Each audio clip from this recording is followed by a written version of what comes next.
itu dapat memang oke untuk jangka pendek kayak yang tadi gitu kan. Kan kita jelasin oke itu untuk ngurangin efek samping kalau misalnya memang ada masalah untuk ngurangin masalah lambung gitu. Cuma gini biasanya dari dokter A kan dapat tuh misalnya omeprazolnya oke sesuai sama yang diclofenacnya. Kemudian dokter B dia dapat lagi gitu. Mungkin karena memang kita IMR-nya belum sampai nasional gitu kan. Dia dapat lagi dokter C dia dapat lagi yang harusnya omeprazolnya itu untuk akut dia jadi panjang dan panjangnya itu membuat pasiennya itu oke, ternyata enak ya minum omeprazol beginian gitu. Ketika sampai tahap itu yang memang dia tidak diperlukan tapi dia dapatnya kronis gitu, akan ada muncul semacam lingkaran setan. Jadi kalau akan ada masanya, waktu teman-teman itu minta oke stop aja omeprazol gitu, dia nggak usah minum lagi karena itu nggak itu, dia stop, dia dispep. Kenapa disebab? Karena muncul rebound effect gitu. Muncul rebound effect karena dia disupres terus proton pumpnya itu dia muncul rebound yang dia bikin dispepsia. Kalau misalnya mau lebih lengkap bisa baca yang ini We et al gitu. Caranya gimana? Caranya ada dua. Ya memang mau nggak mau di stop atau kita rekomendasikan tapering. Jadi bareng sama uh, dokter, hati-hati. Mungkin teman-teman setelah ini bisa lihat pasien-pasien yang mungkin not intended ya, jadi tidak disengaja. Ternyata pemakaian omeprazol atau mungkin PPI yang lain itu kronis, bahkan mungkin bisa berbulan-bulan tuh hati-hati. Tapi kalau misalnya memang dia ada indikasi seperti dia memang nyeri kronis seperti osteoartritis tadi, penggunaan omeprazol khususnya untuk yang pasien-pasien dengan resiko GI tinggi bisa gitu. Jadi nanti untuk ngurangin resiko jangka panjang GI-nya, tapi hati-hati dengan yang intended tadi. Kemudian berikutnya pasien A datang ke rumah sakit gitu karena BAB darah, pasien didiagnosa bleeding karena overuse NSAID gitu kan.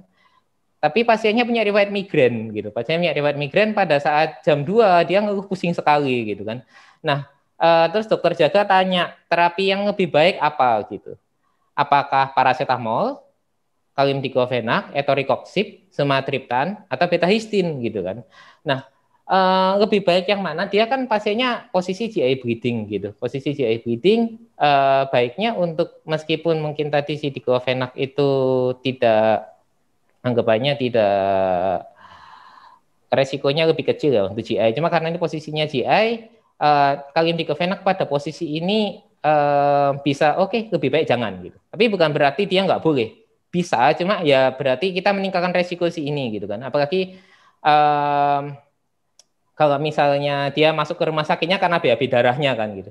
Kalau untuk paracetamol bisa ditanyakan ke pasiennya. Waktu selama ini kalau misalnya pakai paracetamol mempan nggak? Nah, kalau misalnya nggak mempan gitu, nggak mempan kita bisa naik kelas gitu.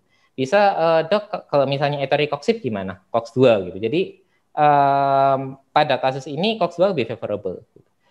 Sumatriptan itu bisa, cuma baiknya untuk yang sumatriptan ini dikonsulkan ke dokter neuro dulu. Kenapa? Teman-teman bisa baca efek sampingnya untuk sumatriptan ini. Kalau misalnya penggunaannya itu misuse, resikonya seperti apa? Saya tidak bisa bahas sekarang karena panjang sekali. Kemudian kalau misalnya betahistin yang biasa dipakai untuk vertigo, seperti yang tadi saya sampaikan ke dokter sama dokter Roxy, vertigo dan migrain beda. Tidak bisa pas gitu, karena memang peruntukannya beda, patofisiologinya beda. Betahistin nggak bisa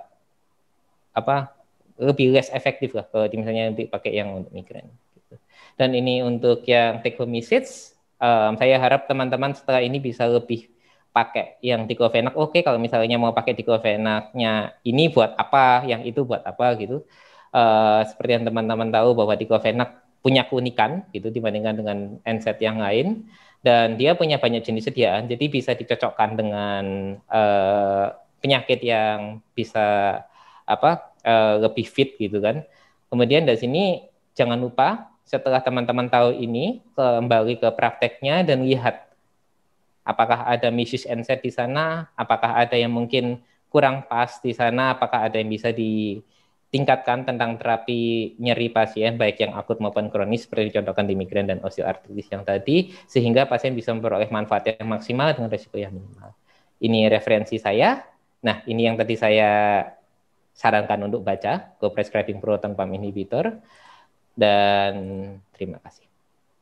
Saya kembalikan ke Ibu Reni.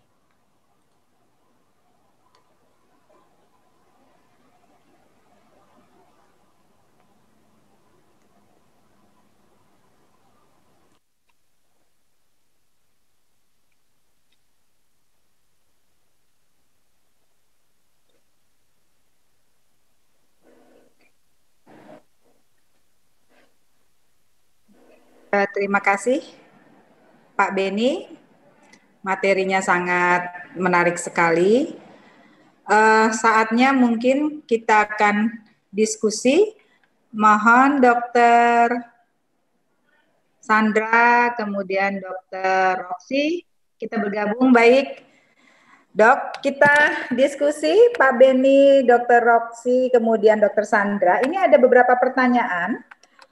Mungkin kita mulai dari untuk Dokter Roxy dulu ya, Dok. Silakan Bu Reni.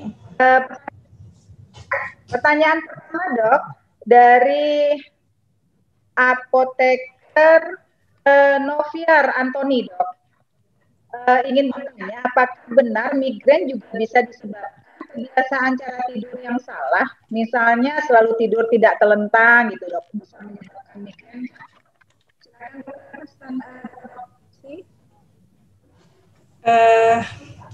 Baik, Bu Reni, suaranya putus. Putus ya, Dok? Ya. Ya.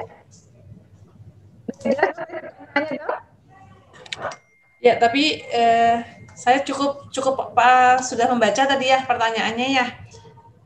Mau langsung dijawab atau kita kumpulkan dulu, ya. Bu? Langsung dijawab ya. Oke, Dok. Silakan dijawab, Baik. Dok. Ya. Ya, kalau suara saya cukup jelas ya, kedengeran ya. Ya. Oke, baik. Jadi pertanyaannya, terima kasih untuk pertanyaannya. Apakah posisi tidur itu berpengaruh terhadap migrain? Kalau tidak salah ini dari apoteker Noviar Antoni ya. Sebetulnya sama seperti tadi sudah ditestimoni oleh Pak Beni, jadi postur yang tidak tepat ya.